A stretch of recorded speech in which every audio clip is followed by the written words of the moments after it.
Hello friends, my name is Kishan and welcome to JJW classes. Okay, these classes will be concerned regarding how to tackle interviews.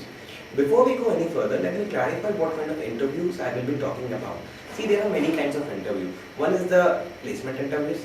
Others are your B schools interview. The B schools interviews include all the IMs interview, the IMT interview, or any other B school that you are opting for. And the third one is the PSU interview. Okay, these three interviews I will be dealing with in all my classes. Okay, for this class, let's keep this aside and this aside and bring this forward. Okay, now placements.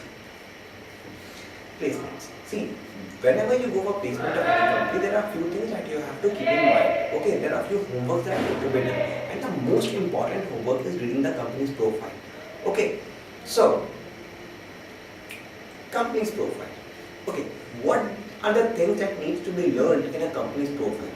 Number one, company's field of interest. The company's field of expertise, I can say. See, you have to know that what kind of company are you going for. Okay, is it a technical company? Is it a consulting company? Is it an analytics company? Is it an IT company? Okay. Next is the company recent innovation. You must have the idea about the recent innovation that the company has.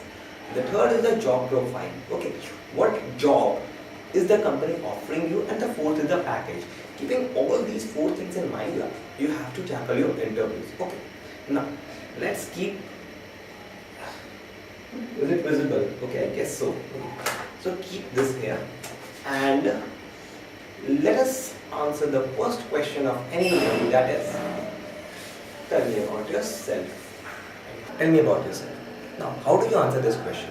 Okay, whenever someone asks you this question, don't think of it as a question, but think of it as someone is just asking you to narrate your life story to him. Now, how do you narrate a story?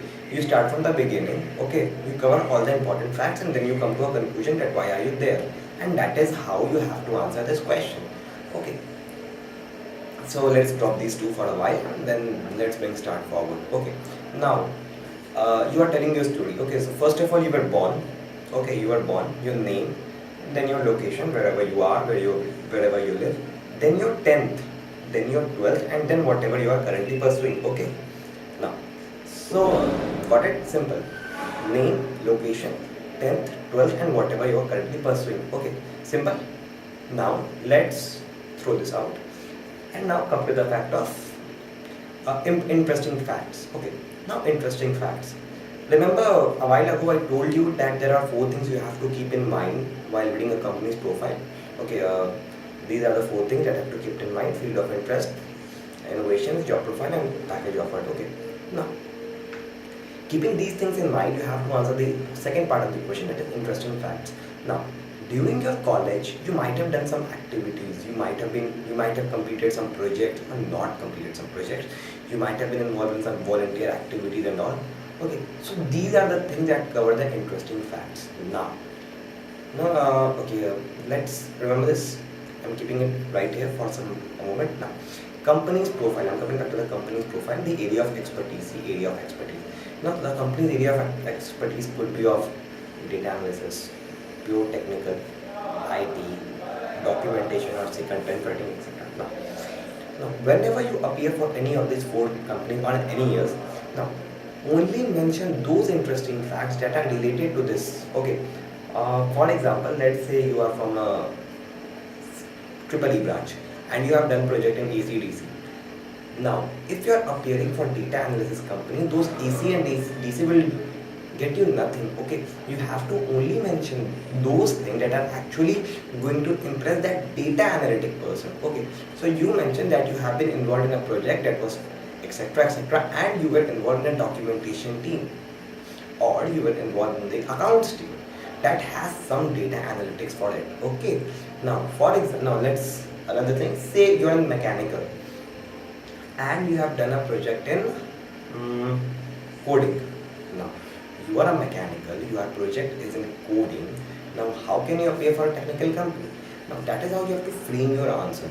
You can say that we coded something and then being a mechanical engineer, I actually made something out of it. Okay, now see, the point I am trying to say is only related to the companies. Now suppose you are an IT company and you have made an automobile, or you have made some microprocessor. Now, what the hell is a microprocessor on automobile will get you in an IT company? So you have to say that in this project or in a robotics project, you wrote down all the codes, wrote down all the embedded codes. Okay, so it will not then help you in this IT company. Okay, so your interesting facts comes by observing the company's area of interest. Okay, now area of interest, leaving area of interest. Now coming to the package offered. See, if a company is offering you a low package of 2 to 4, don't expand these interesting facts part. Okay, because what will happen, the company HR will think that okay, this dude is too talented to work with me, he will leave my company. Okay, so it is that's how you approach with this question of the interesting fact. Also, whenever you mention interesting facts about any projects, always mention that what you learned in that project. Okay, if you mention that like you can answer that I learned how to work in a team, I learned etc about AC/DC simulation, about microprocessors, about automobiles. I learned these things. Okay, so that will benefit you.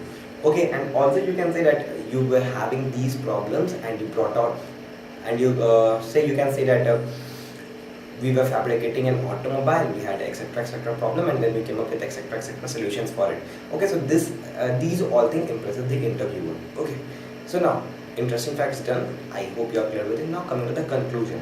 Okay, now conclusion. How do you conclude that why are you there? Okay, there must be a reason that why are you sitting there in front of the interviewer. Okay, I know many a times it's just money. You see a company of 8 lakhs, you don't have any bit of interest in, but still you are there. But that's not going to help. That answer won't get you through the interview. So how do you answer that question? Okay, remember I told you about the interesting facts. From the interesting facts, bring out one point that made your interest in that company, and that's why you are there. For example, when I went for a automobile company, I just mentioned that since I had worked so much with automobiles, that's why I wanted to be in a company that was related to automobiles, and that's why I'm sitting there. If I'm interested in an MBA, if I'm going for an MBA, I would say that I worked in that project and I learned a lot about team management, and I realized that management is the utmost thing, that management carries the utmost importance for any project, and that's when my ambition for MBA got stronger. So see how all these things are related. Okay, this is your proper introduction. Okay, if you have any more doubts about the introduction, you can find my complete introduction and all the tips at this link. Okay, now any queries, please post it on this video, and